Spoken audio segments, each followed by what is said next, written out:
Bonjour les amis, j'espère que vous allez bien. Moi je vais très bien, il fait beau donc écoutez, tout va bien. Je suis ML, votre amie, et aujourd'hui nous allons parler de la possibilité, de la capacité que nous avons ou pas de reconnaître nos erreurs. Bon, il est important de souligner quand même que l'être humain par essence est doté d'un orgueil parfois surdimensionné. Ce sentiment fait que nous avons du mal à reconnaître nos erreurs. Parce que reconnaître nos erreurs nous met vraiment face à ce que nous sommes réellement, face à nos erreurs, à nos fautes et à nos défauts. Et c'est très difficile en général de le reconnaître. Il est quand même important de savoir que le fait de reconnaître son erreur n'est pas un signe de faiblesse, mais plutôt c'est d'une grandeur d'esprit de reconnaître ses erreurs et si possible de s'en excuser. En couple, c'est encore plus important, d'autant plus que ça peut désamorcer plusieurs situations qui peuvent venir troubler la quiétude du couple. Homme ou femme, lorsque nous avons tort, lorsque nous avons fait des erreurs, ce serait très intéressant de reconnaître l'erreur en s'excusant auprès de notre chéri. C'est hyper important de le faire. Parce que déjà, lorsqu'on reconnaît notre erreur, on considère aussi et on prend en compte les douleurs que l'autre a pu avoir. Ainsi, on ne minimise pas ce que l'autre a pu avoir.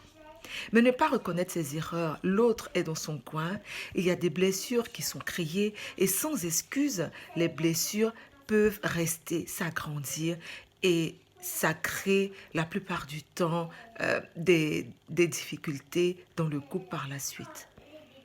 Il est important simplement de dire à l'autre « excuse-moi, pardon » quand on sait que l'on a déconné.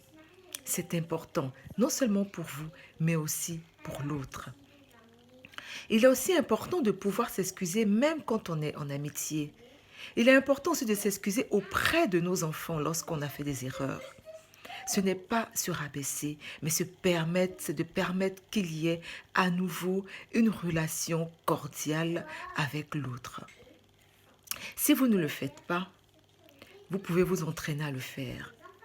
Ne soyez pas hyper exigeant envers vous-même, mais cherchez plutôt à le faire progressivement. Même si vous ne pouvez pas le faire de vive voix vis-à-vis de la personne que vous avez blessée, vous pouvez laisser un petit mot, un petit SMS. Aujourd'hui, on a les réseaux sociaux, on a plein d'autres moyens qui ne nous engagent peut-être pas physiquement, mais au moins on envoie un petit message pour montrer que l'on est désolé et qu'on reconnaît ses erreurs. C'est l'un des secrets aussi de la réussite d'un couple, de savoir reconnaître ses erreurs et de s'excuser lorsque c'est nécessaire. Ça fait qu'on peut régler les soucis qui sont quelquefois très durs.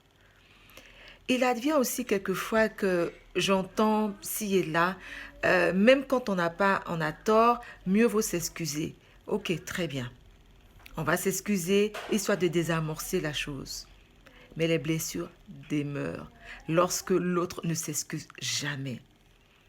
Il faut apprendre à s'excuser au sein du couple ou avec les amis, dans toute relation. Il faut apprendre à s'excuser. Ce n'est pas se rabaisser, mais c'est plutôt montrer sa grandeur d'esprit et sa maturité que d'arriver à dire « je suis désolé » ou « pardon ». J'espère que vous allez pouvoir vous y mettre, demander pardon à l'autre, reconnaître ses erreurs. Ainsi, vous allez désamorcer une situation peut-être qui est latente depuis trop longtemps. C'était le conseil du jour. Surtout ne me remerciez pas, je suis tout simplement votre amie. N'hésitez pas à partager la vidéo et je vous dis à demain. Gros bisous.